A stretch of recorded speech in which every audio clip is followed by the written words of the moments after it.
Voilà 10 ans qu'on m'a nommé ici. Même pas un suicide. Ah bah ça, ils s'engueulent. Ils se foutent des marrons, mais ça ne va pas plus loin. Eh ben tant pis, hein. En 10 ans, on n'a eu que 3 attentats à la pudeur. Et encore. Le deuxième, c'était pour pisser. L'association théâtrale des Bouffons de Valette a commencé cette nouvelle année 2016 en proposant au public la comédie intitulée Les Compagnons de la Marjolaine. Une pièce qui met en scène les aventures d'une gendarmerie et de ses gendarmes. Ceux-là ne sont pas à Saint-Tropez, mais dans une gendarmerie du vignoble nantais.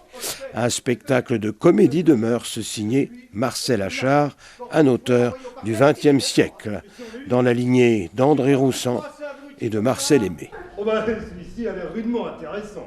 Ah bon? Fais voir. Et Dan et de la chair. Ce qu'ils vont pas chercher, hein. Ah ben pour être cochon, c'est cochon.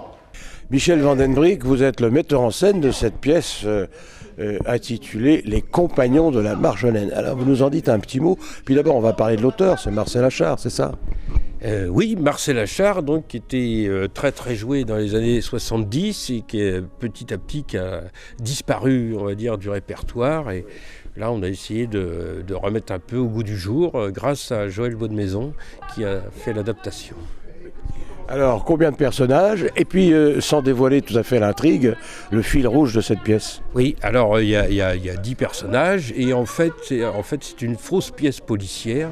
Parce que ça a l'apparence d'une pièce policière, mais ça n'en est pas une. C'est simplement une comédie assez légère, une comédie de mœurs et d'intrigue. Voilà. Et puis 10 personnages, c'est tout de même beaucoup, non? Non, ça va. Non. Pour nous, les Bouffons, on avait l'habitude d'avoir des très grosses distributions. Là, celle-là, elle est relativement moyenne pour nous. Bah voyons, brigadier, il m'a traité de guignol. C'est toléré. De grande saucisse. Toléré. De bouffon. De bouffon? Ah oui, je sais bien. Mais je crois qu'il vaut mieux tolérer. Et pour finir, de va de la gueule et de tête de l'art. Mâche-pour, répondez-moi votre âme et conscience. Était-ce la conversation ou avait-il l'intention de vous désobliger? Alors, mon âme et conscience, je sais pas. Bon, alors, tolérons. Il a insulté l'homme, c'est regrettable, mais il ne s'en est pas pris aux gendarmes. On a quand même traité de guignol. Et alors? Bah, j'ai nettement l'impression qu'à son idée, il se référait à mon uniforme. C'est une association qui marche, qui existe depuis. Elle a été créée exactement en 1985, donc, et je faisais partie à tous ses débuts. Donc depuis 1985, vous voyez, je suis toujours là. Donc je suis un membre des Bouffons depuis assez longtemps. J'ai pas joué toutes les années, mais presque. À côté de vous, vous avez le metteur en scène, Michel Vandenbrick. Vous êtes content du metteur en scène? Je peux dire que je suis très content de Michel. Il est au Bouffon depuis 89, vous voyez. Alors donc presque depuis le début de l'association. Et ben voilà, si il est encore avec nous, c'est qu'on en est très content. Il correspond très bien pour mettre en scène des comédiens amateurs que nous sommes. Bonjour, Trochu. Bonjour, mon vieux. On peut parler dans celui-là? On peut. Voilà, je te préviens. Il va y avoir des coups de fusil. Où ça? Dans un coin de terre ici. Je vais lui faire péter la cagasse. À qui? Au Méran. Ok, de Méran. À Marie. Il te couche avec ta femme? Il essaie. Bah, c'est pas suffisant. Faut peut-être que j'attende qu'il ait réussi. Ah, faudrait peut-être mieux. J'attendrai pas. Ah, t'auras peut-être tort. J'attendrai pas, je te dis. Je veux pas être cocu. Ça se défend. Ouais, ben, ça me dit rien. Des goûts et des couleurs. Je lui ferai péter. Tout peut en être sûr. Tu n'y feras rien péter du tout. Mais pourquoi donc ça? Parce que si tu lui fais péter la calebasse, moi je te fends en deux avec ma pétoire. Ouais. Ouais. Il ne fera pas ça. Je me gênerais. Écoute, Trochu, sois raisonnable. Le premier qui touche à ma femme, ou qui essaie d'y toucher, je l'étends raide. J'ai prévenu tout le monde. Pour vous, il n'était pas là, mais voilà qui est fait. Ah bah merci. Le Méran, il se croit tout permis, parce qu'il est le châtelain. Mais c'est fini, le droit de puissage. De jambage, s'il te plaît. Oui, bah, il a caressé dans son foyer, comme nous. Ah, surtout avec une femme aussi jolie. D'autant qu'il a déjà Madame de Malgarde. Non. Et la femme de votre collègue Guéritaire. Ah non, alors là, je t'arrête. Elle, c'est très bisou. Eh bien, parfaitement. Très bisous aussi. Ah non, franchement, elle exagère. Sans compter les servantes de sa femme. Toutes les 4? On n'est pas sûr pour leur dire. Ah, tant mieux. Ça lui en fait tout de même 5, sans compter la sienne. Quelle mentalité. Alors quand je pense qu'il lui faudrait en plus Suzanne Bretaillon, Évidemment. en 6e position, Il y a du vrai. là tu comprends, moi je dis non carrément. Et comment ça, à mort? Regarde pas, il a dû tomber de cheval, il faisait sa promenade à cheval. Ah, Et sa tête a heurté l'arbre. pas de coup de fusil, vous êtes sûr? Ah, sûr.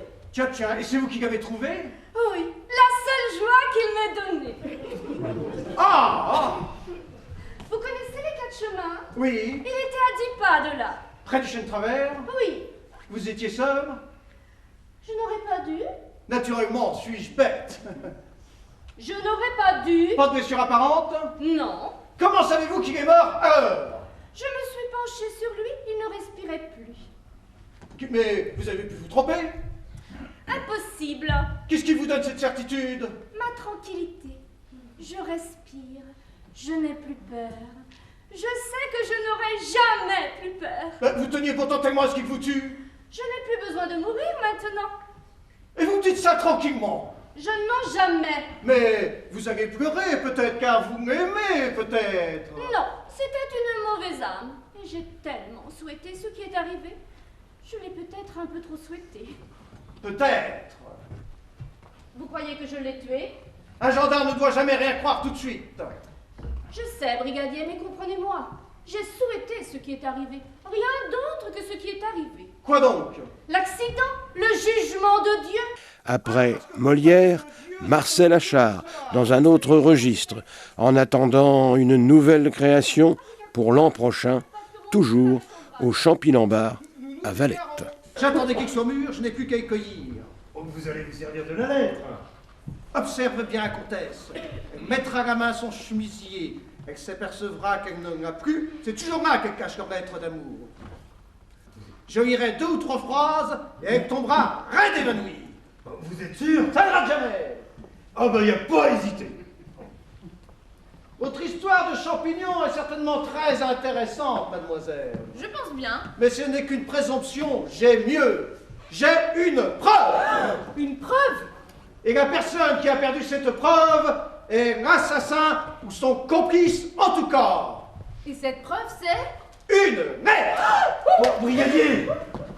Quoi, ça a raté? Ah non, ça a trop bien réussi. Ah, ne me dis pas qu'elle n'a pas mis un main au corsage, je l'ai vu. Ah oui, mais les autres aussi. Ah, tu sois pas bête. Ben, je suis pas bête, je suis même pas aveugle. Ma femme aussi. Ah, bah elle l'a encore. Hein. Julie, Oui? tu as perdu une lettre? Non, non, pourquoi me demandes-tu ça? Oh, parce que je te vois te trémousser. C'est ma bretelle qui me gêne. Ne t'inquiète pas. Eh bien, cette lettre, je vais vous en donner lecture. Nous t'écoutons. Les 2 premiers mots sont innocents. Ma chérie,